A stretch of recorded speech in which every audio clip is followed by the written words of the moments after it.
Good afternoon, class. So, in this lesson, we will talk about transformer tests. So, importante ang mga testing na itong ginakonduct sa atong transformer para sa duha ka rason. First is para ma-determine nato ang overall health sa atong transformer equipment to make sure na ang operational parameters sa atong transformer is still within the limits. This is important kay tungod in the power system, the transformer is dubbed as the heart of the power system. So, muna siya ang gihatag nga title para sa mga mahal kayong kana bitaw equipment sa power system. So, mahal kayo ang transformer. And muna important na frequent na tests na gina-conduct sa atong transformer. And second is to calibrate or recalibrate the operating parameters of our transformer. So over time mabag-o man jud ang mga kuan dili na kana bitang pristine ang condition sa transformer, so we need to determine kung unsa na ang iyahang mga operating parameters, updating by recalibrating it through tests. So mo na siya ikaduha nga rason. So in this lesson natay tulo ka what we call this tests na i-tackle. First is ang polarity test. This is simply ang test na mag-determine sa polarity, positive, negative side sa transformer. The second one is the open circuit test. And then the third one is the short circuit test. So, kana siya ng mga test, kinahanglan na siya og kanang instruments. But before we talk about transformer tests, let's talk about the per unit values first. So, kani siya nga subtopic sa atong lesson is murag singit lang ni siya because ang per unit na way of calculating transformer analysis problems is used quite extensively. So the per unit system is basically a system of dimensionless parameter. It becomes dimensionless because you will divide the quantity or the entity with the same quantity. So mag-cancel out. So wala siya dimension. And it is used extensively for computational convenience, especially sa kana bitang power system calculations nato. So kung specifically sa power system kana bitang short circuit analysis. So ang ato ang mga impedances na mostly sa short circuit analysis is calculated using the method of per unit system. So it would be helpful kung as early as now ma-orient nata kung unsa ang per unit ang pamaagi sa per unit na calculation sa transformer analysis nato. And another thing with the per unit system sa atong transformer analysis is that it provides an easy basis for comparison for our transformers, especially if they are to operate in parallel or to all together. So in the previous lesson, gitakal na to nga dapat same og parameters ang transformers in order for them to operate all together. Dili pwedeng lahi-lahi sila og parameters. So the per unit system is basically a process of normalization. So kung naa kay mag-solve kag impedances, na kay several impedances sa imong power system diagram, na kay isa ka quantity sa impedance na in which i-divide nimo to tanan impedances just to achieve some sort of normalization sa ato ang mga quantities. So makita ninyo sa equation 4.1, ang quantity in per unit is basically an actual quantity divided by the base value quantity. So mana siya ang mathematical definition sa per unit system. And we select the base value quantities based on let's say in the case of transformer kung unsa ang iyahang ratings, makita man nato na sa iyang nameplate, or kung sa case sa problem solving makita man nato na sa problem statement mismo. So ang base values para sa apparent power or VA and voltage are usually chosen first. This is because man siya ang pinaka-common bitaw nga nasa nakasulat sa nameplate sa mga transformers, nameplate capacity. After this, pwede na to makuha si current by dividing VA with voltage para mag-cancel out ang voltage, which is exactly what is shown in equation 4.2. Then, ang ikatulo na to, kaning ikatulo na to, which is ang current, after na ma-solve na to ang base quantities for power, which is equation 4.3, base value for resistance at equation 4.4, and then ang conductance G, susceptance B, and admittance Y can also be solved as shown in equation 4.5. Then, ang kaning impedance, kay impedance mo ta kay naka-vector quantity man natong kuryente, can also be solved using equation 4.5. So, let's tackle a sample problem which involves per unit quantities. So, kani siya nga problem is problem ni siya related sa practical transformer. So this is more useful sa itong previous lesson, and I think I also gave us this similar problem to you as your assessment. So I take 20 kVA, 2220 volts to 220 volts. 2200 volts rather to 220 volts, 60 hertz single phase transformer has these parameters. So first we have resistance of the 2200 volt winding or the high voltage winding. We called it R1 at 2.5 ohms. Then the corresponding resistance at the low voltage winding R2 is equal to 0.3 ohms. Then we have leakage reactance of the 2200 high voltage winding or the XL1. We have 10 ohms. Then for its secondary equivalent, we have 0.1 ohms. Then our equivalent core resistance on the primary side or the high voltage side, RC is equal to 10,000 ohms or 10 kilo ohms. Then the magnetizing reactance of the high voltage side, we call that XM. We have 25,000 ohms or 25 kilo ohms.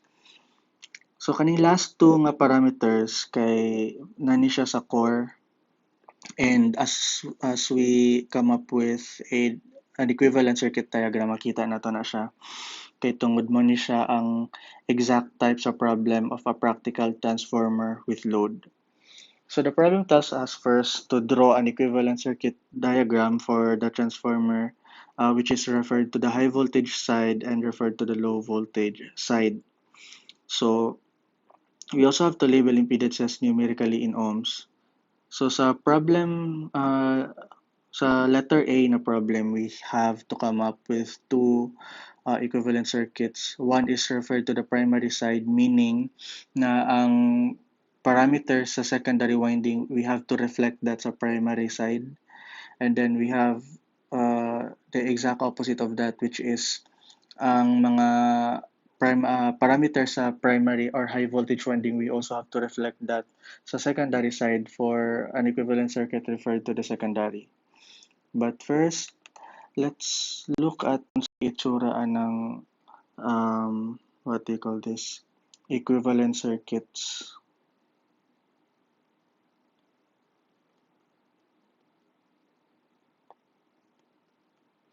So makita na to ng series of equivalent circuits ani nga page sa katong PDF na kung gipasa sa inyo ha.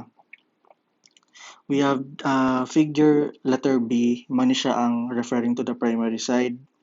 Then figure letter C, we have man siya ang circuit referring to the secondary side. So i-review lang na sa inyong libro para makita ninyo ang pattern or ang mga variables na dapat i-solve sa circuit, equivalent circuit sa transformer. So Transformer parameters such as kaning resistance, reactances, kaning R ug X can be translated to its equivalent values either from primary to secondary and vice versa. So we need to take these equivalent impedances into account because impedances can altogether be reflected on the source terminals on either primary or secondary terminals. So halimbawa mag-measure ka og impedance on one end of the winding, pati katong other end sa winding maapil na niyag measure. So mo nang naatay concept of equivalences, especially sa atong mga impedances. So let's begin with equivalent circuit referring to primary side.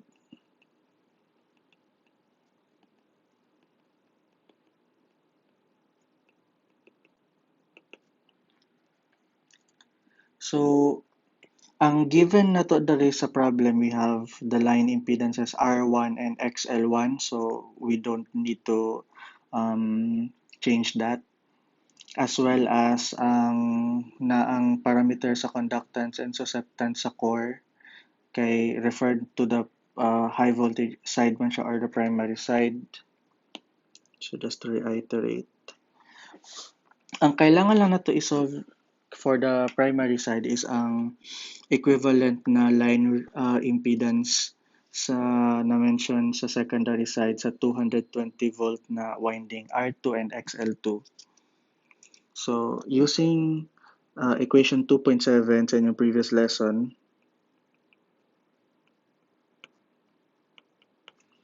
to get the equivalent impedances,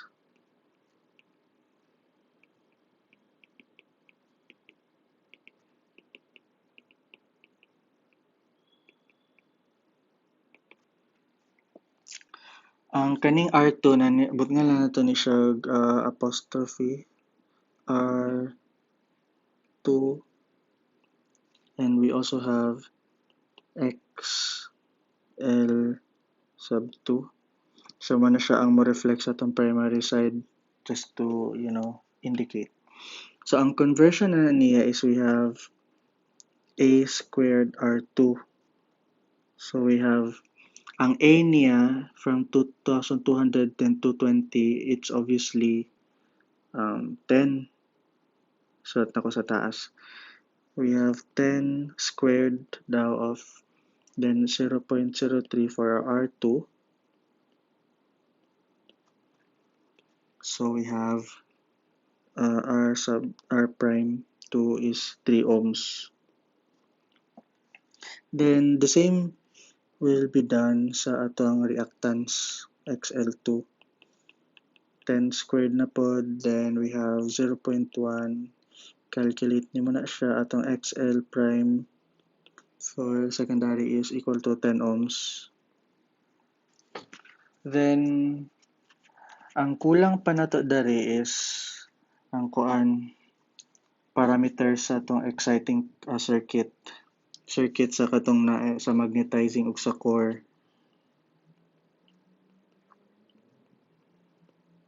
Parameters of the exciting circuit. I-drawingon lang nato ni pagka magmahumanan ni tanan. So ang conductance G sub C, ang conductance sa core can be solved from the value of RC or ang core resistance. So we simply reciprocate the value of RC. Kaya ang opposite sa resistance is conductance man. So we have 1 divided by 10,000, which is equal to 0.0001 moles or Siemens. Sama na siya ang unit of measure. Then we have susceptance BM is equal to 1 over XM. Same lang gyapon. So we have 25,000 sa denominator nato. Then that's equal to 4 times 10 to the negative 5 Siemens. Kani siya kay 1 times 10 to the negative 4 Siemens. So, muna siya ang ato ang parameters sa exciting circuit. Now, let's go to the actual circuit diagram or equivalent circuit diagram. So, drawing ta, mani siya ang itsura.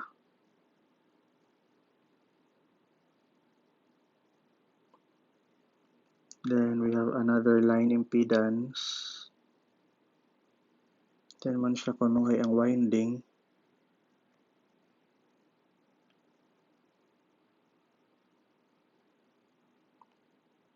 Mani siya ang primary side, then mani siya ang secondary side.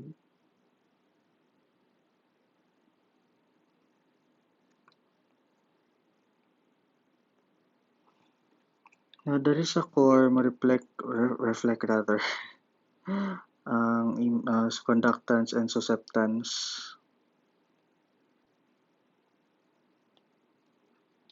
So, mani siya si R1, then si JXL1, then mani siya si R prime 2, then si JXL prime 2. Then kanina sa to nga mani siya si conductance. Then ang iyang parallel is si susceptance.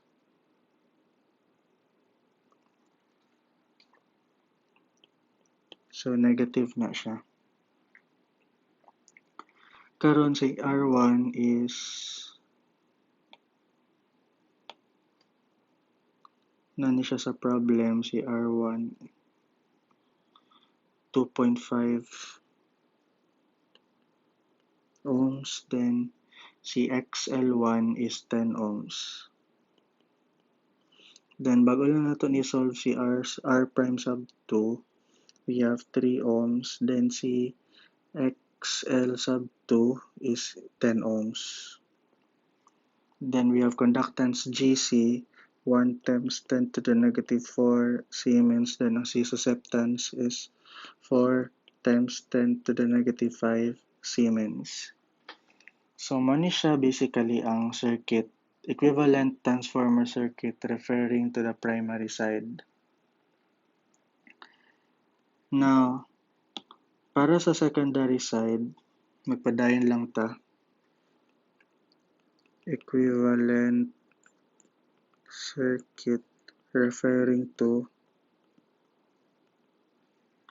secondary side.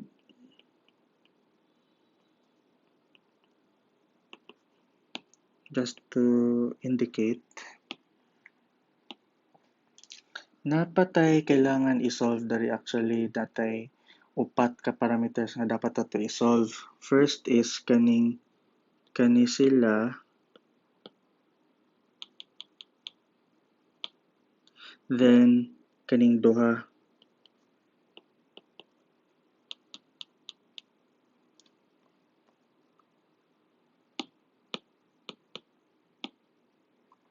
So let's start with ang secondary equivalent circuit sa line impedance sa primary. So the same process, we have R prime 1. Para masolve yung secondary equivalent, we have this is equal to R1 divided by the turns ratio squared.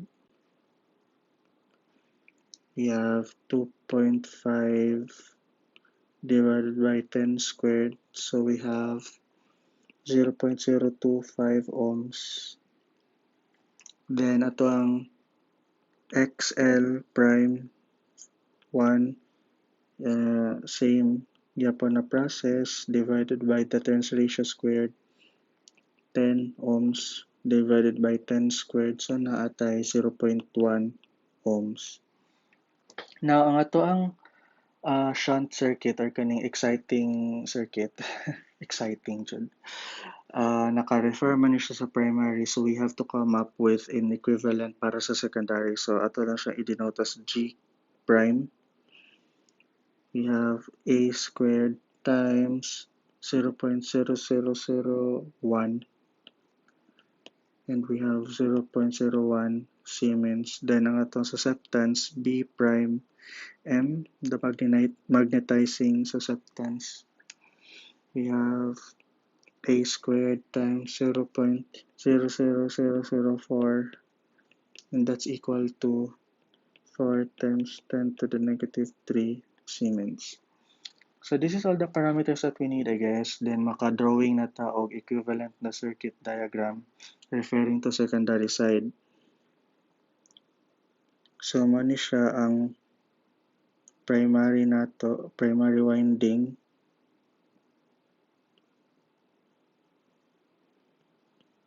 Then makasugod na ta og drawing sa tong secondary side. We have the first line impedance, then the second line impedance,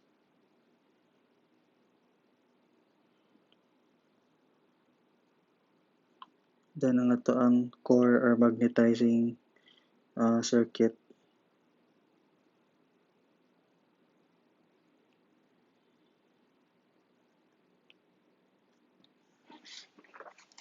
So ang atong butang dali is ang kaning R prime og X, R1 prime og XL1 prime. You have R prime, then XL prime. Then ang atong butang dali sa other end is ang katong R2 and XL2.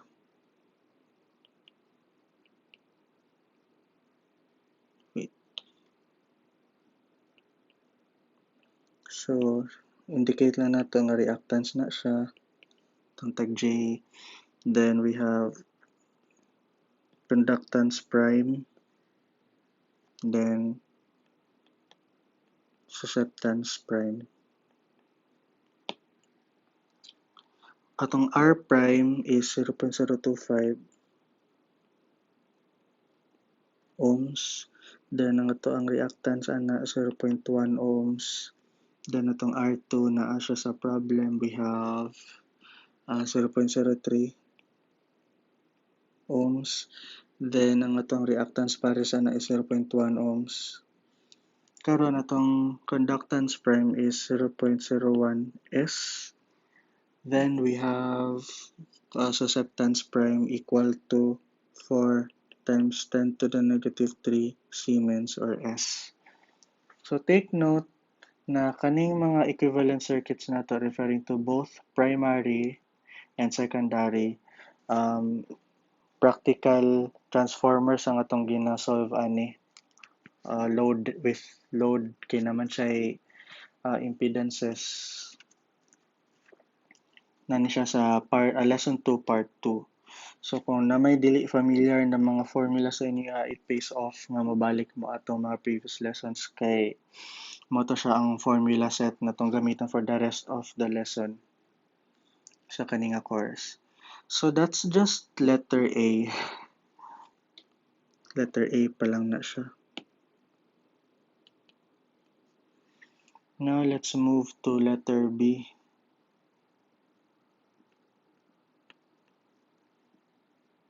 Ang letter B is to draw an equivalent circuit in per unit quantities referred to the high voltage and low voltage sides. So taas kini nga solution, mind you. But ang atong button sa part B is basically same nga process but only this time naka per unit quantities siya. So ang first natong buhaton ana class is we would create a tabulation of base quantities. So sa lata dere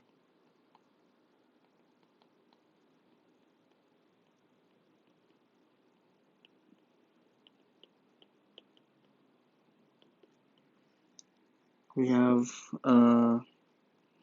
high voltage side and low voltage. Magsugod ta sa, as we've previously mentioned, magsugod ta sa volt ampere.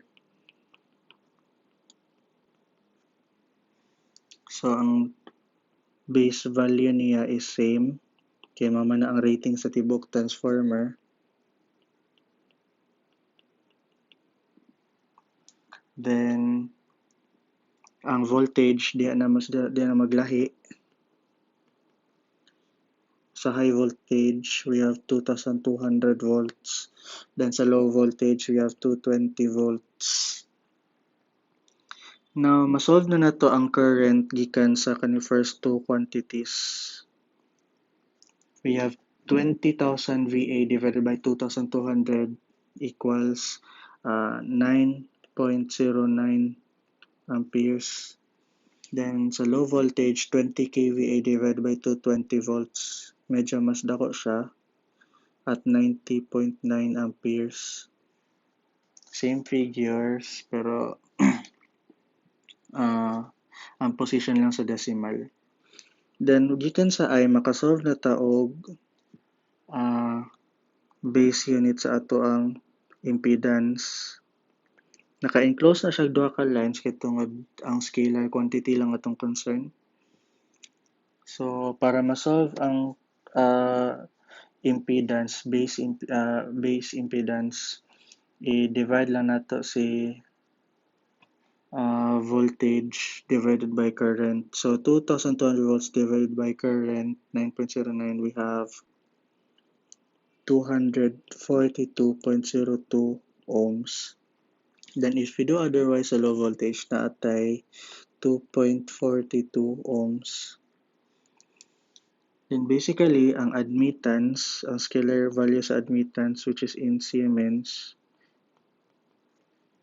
is just a reciprocal of the impedance Z.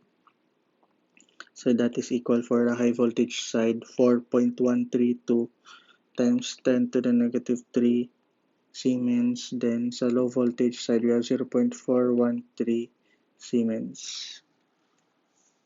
So manin siya tong tabulation of base quantities. Karon ang koan equivalent circuit sa primary side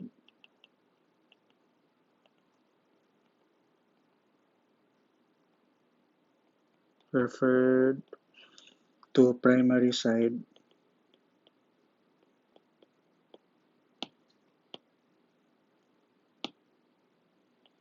or we also call that the T circuit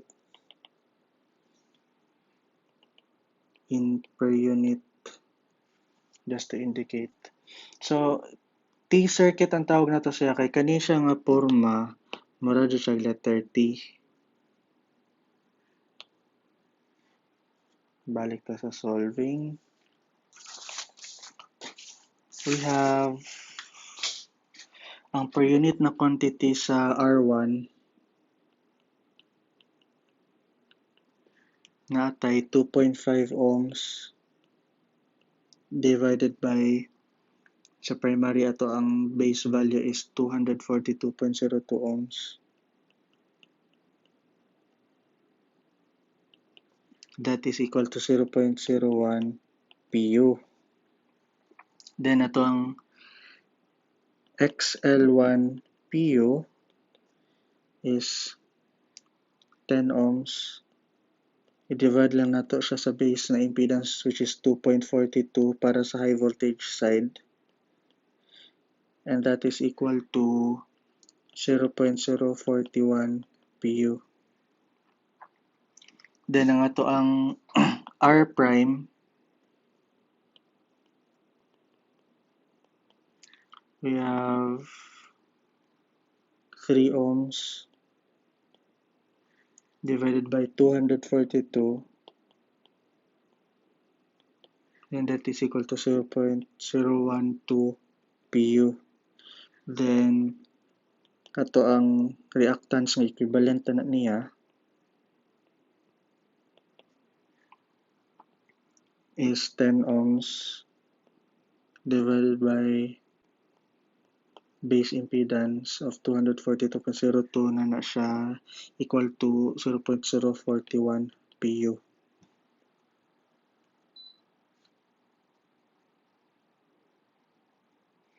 So kailangan po nato isolve ang per unit quantity sa conductance and susceptance. We have GC sub PU pro PU kay per unit man 0.0001 S divided by the base admittance, which is 4.132 times 10 to the negative 3S. That's equal to 0.024 PU. Then sa susceptance in per unit, we have 4 times 10 to the negative 5 divided by 4.132 times 10 to the negative 3. And then we have 9.68 times 10 to the negative 3 in per unit. So from then, makasolve na ta sa at makadrawing na ta sa to equivalent circuit.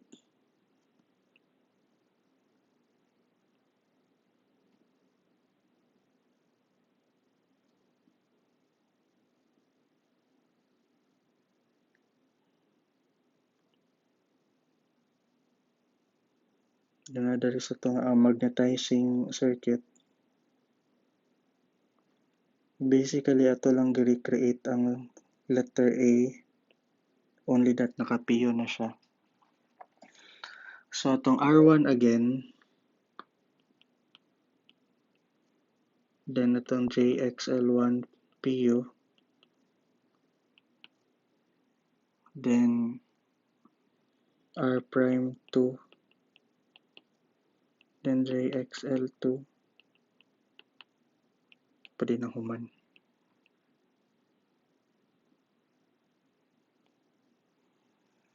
Then we have conductance, then susceptance,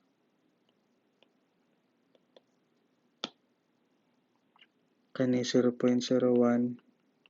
PU, then 0.041, then we have 0.012, then we have 0.041, then sa conductance we have 0.024, then 9.68.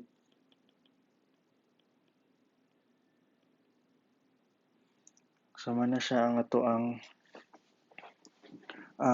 sa primary side na equivalent circuit in per unit values. Karon wala pa tanaw man napatay secondary. So sulato na pa nato.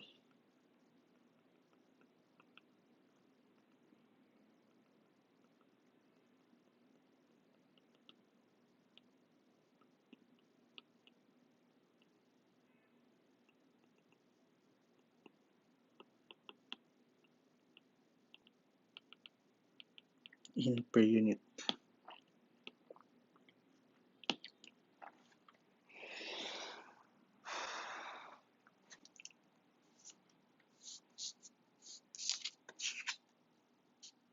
So, ang atong i-solve in per unit una is katong line impedance sa secondary. We have R2 PU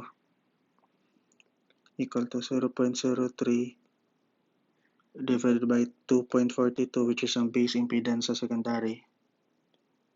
So we have 0.0124 PU. Then we have X line impedance in per unit. We have 0.1 divided by 2.42. So we have 0.04. Then ang atong R prime sub 1, we have 0.025 divided by 2.42. And 0. Is equal to 0.01. Then ito ang equivalent na reactance 0.1 divided by 2.42 is equal to 0.04. Karon ang conductance GC o ang susceptance BM in per unit same lang gyapon na sila sa primary o secondary. So we don't need to come up with a separate solution for that. Mag-drawing na ta sa to ang equivalent circuit. So mani siya ang primary winding.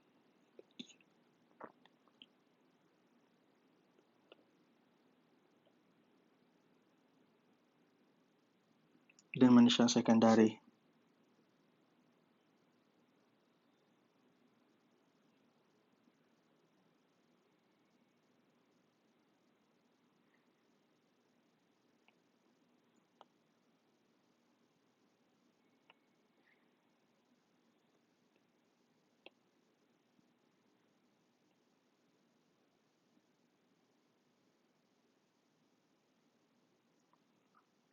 Then mani siya ang magnetizing circuit. So kani mani siya atong R prime. Then ito ang reactance.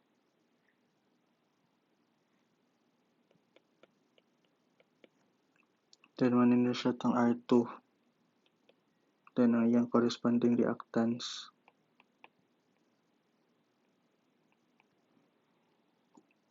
Then ang ito ang conductance. So tanan ako dari.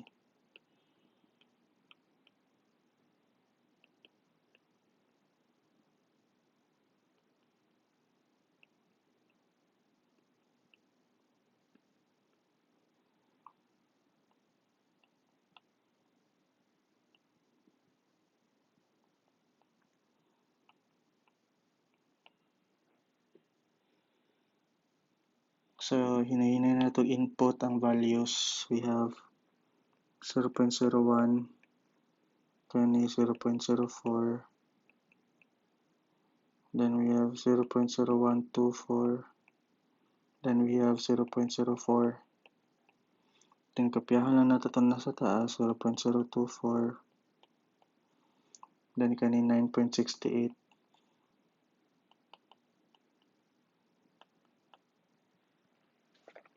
So mani siya ang ato ang per unit na equivalent.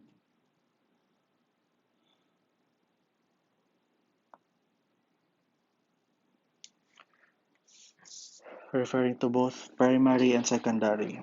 Now, letter C, what if the transformer is supplying 15 kVA at 220 volts and a lagging power factor of 0.85? Determine the required voltage at the high voltage terminals of the transformer.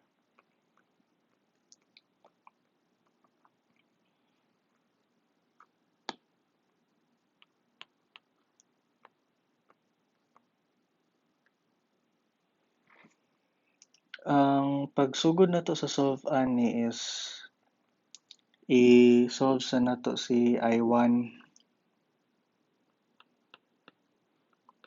I1 is simply equal to volt amperes divided by volts.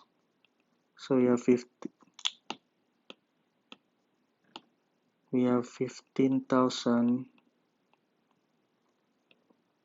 divided by 2,200 volts, and that's equal to 6.82 amperes. Karon ang pag-solve nato sa power factor angle, we have the arc cos of 0.85. So kana nga angle is equal to 31.79 degrees. Negative kay lagging man. Now, using equation 3.8 sa inyong previous, immediate previous nga handout,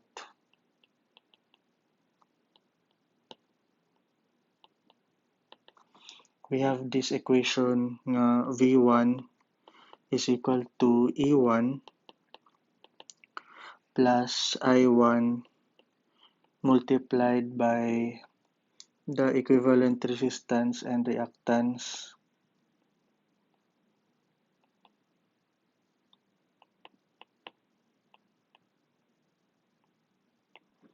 or the line impedance. So kung magtanong ta sa referring to primary side, halimbawa kani, i-add na to ni sila by vector sum. So pwede rin ninyo idiretso og add using kanang naka-complex nga mode sa calculator.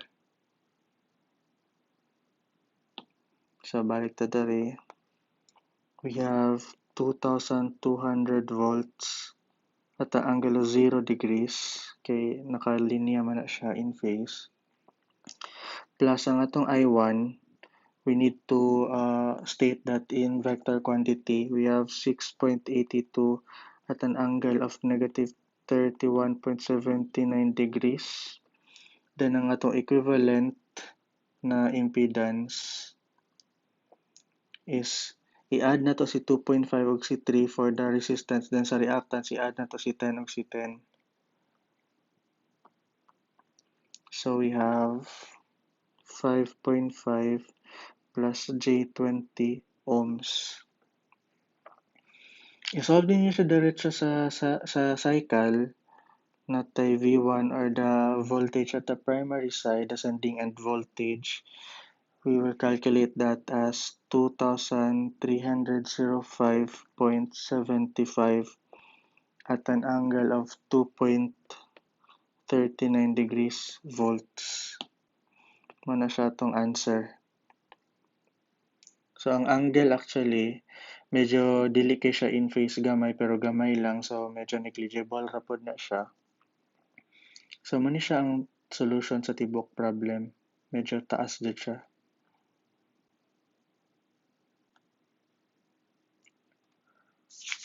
And that's for combined na practical transformer and per unit values nga subtopics.